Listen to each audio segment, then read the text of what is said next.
today's video, you will learn when to use comma before and, but, or, and so. Don't forget to subscribe to my channel, click on the bell button to receive all my updates, and leave your comments on the section below.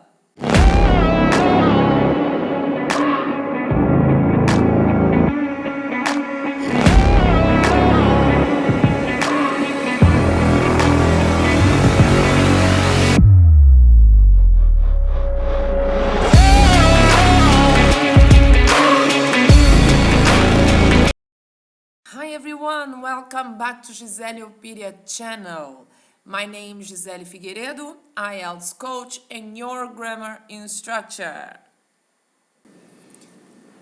Okay, before we get into the topic, let's talk about independent and dependent clauses. An independent clause is a sentence that expresses a complete thought, a complete idea. What does it mean? It means that you understand the message perfectly. For example, Jack was on holiday. You understand the sentence, right? You understand the message here. On the other hand, a dependent clause is a sentence that doesn't express a complete thought, doesn't express a complete idea. So you can't understand the sentence by itself. You need more information. You need another sentence. For example, after it had stopped raining. After it had stopped raining. So you can't understand this message. You need more information. So, to recall, an independent clause is a sentence that expresses a complete thought. It has got a complete idea. While a dependent clause doesn't have a complete idea, you need more information to understand it. Okay, let's have a challenge. Connect these sentences with the correct conjunction. It's hard for me to focus. I need to study in a quiet place.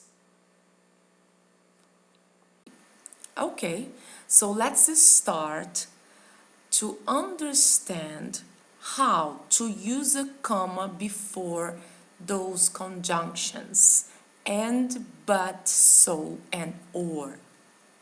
Okay, the coordinating conjunctions.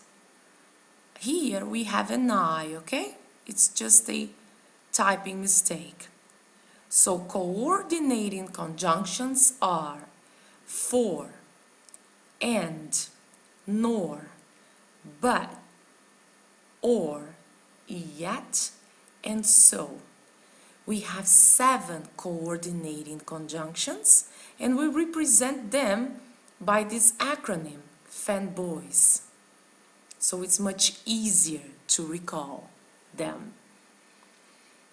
Okay, so now let's talk about and, but, so, and or. First and foremost, we gotta understand what are conjunctions. What do they mean? So conjunctions are words that connect sentences in English. They connect ideas. And each of them has got its own meaning. It is important to understand their meanings in order to connect the sentences correctly. So let's start with and. And means adding ideas, adding items. This plus that. This is the meaning of and. And we use comma before and when it joins two independent clauses. When and joins clauses with meanings, right? And when and separates more than two items in a list. As you can see, and or have got the same comma rules. We use comma before or when it joins two independent clauses as well, and when it separates more than two items in a list. And or have got the same rules but different meanings. While and represent adding ideas, or stands for choices. You use or to join two sentences when they are talking about choices, this or that. Great. Now let's talk about but and so. As you can see, but and so have the same comma rule as well. The same comma rule for both of them. But they have got different meanings. We use but to join sentences when they represent contrasting ideas, opposite ideas, different ideas. We use so to represent result. So we use so to separate two sentences. The so sentence is the result of the first sentence, is the effect. So you have here a cause sentence and an effect sentence introduced by so. So you use so as a coordinating conjunction to demonstrate result. Okay, just to recall, we're talking about 4 different coordinated conjunctions. And means adding ideas and items, or means choices. Both have the same comma rule. They join two independent clauses and they separate more than two items in a list. But and so, but represents contrasting, opposite ideas, while so represents result. Both coordinating conjunctions are used with comma before them when they join two independent clauses. As you can see, the coordinated conjunctions join independent clauses. Now, let's take a look at those examples. The first one is, I need to practice my pronunciation, but I don't like to talk in class. We use but to join these two independent clauses because they represent contrasting ideas. I need, but I don't like.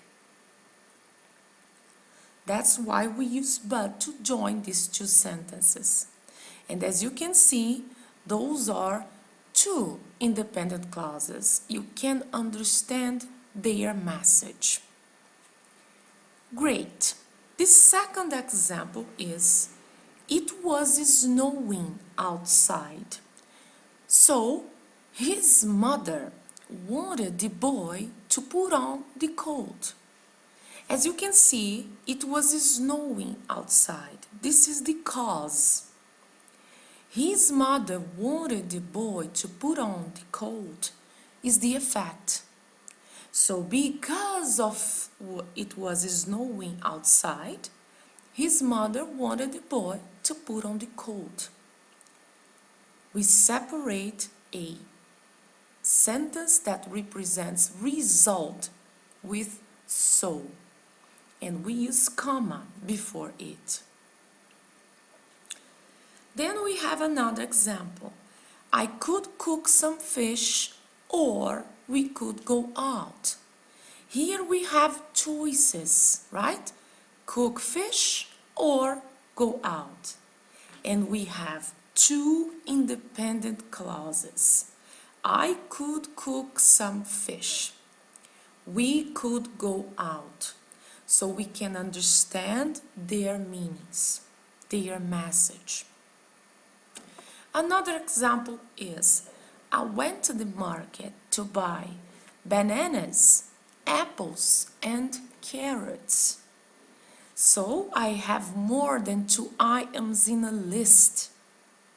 Bananas, apple, and carrots. In this case, we use comma before and. Do you want coffee, tea, or juice? Here we have choices, right? But we have more than two items in this list. Coffee, tea, or juice. We gotta use comma before or. And finally, the last example is, Susan is a top student and she is an amazing tennis player. Here we are using and to add ideas about Susan, top student and tennis player. So we separate these two sentences with a comma because they are independent clauses. Susan is a top student and she is an amazing tennis player. You can understand the message of those sentences. So that's all, folks. Thanks for watching my lesson. Don't forget to subscribe to my channel and watch my video about parts of speech. And stay tuned because my next video will be about when not to use commas before and, but, so, and or. For the writing practice, just click on the link below.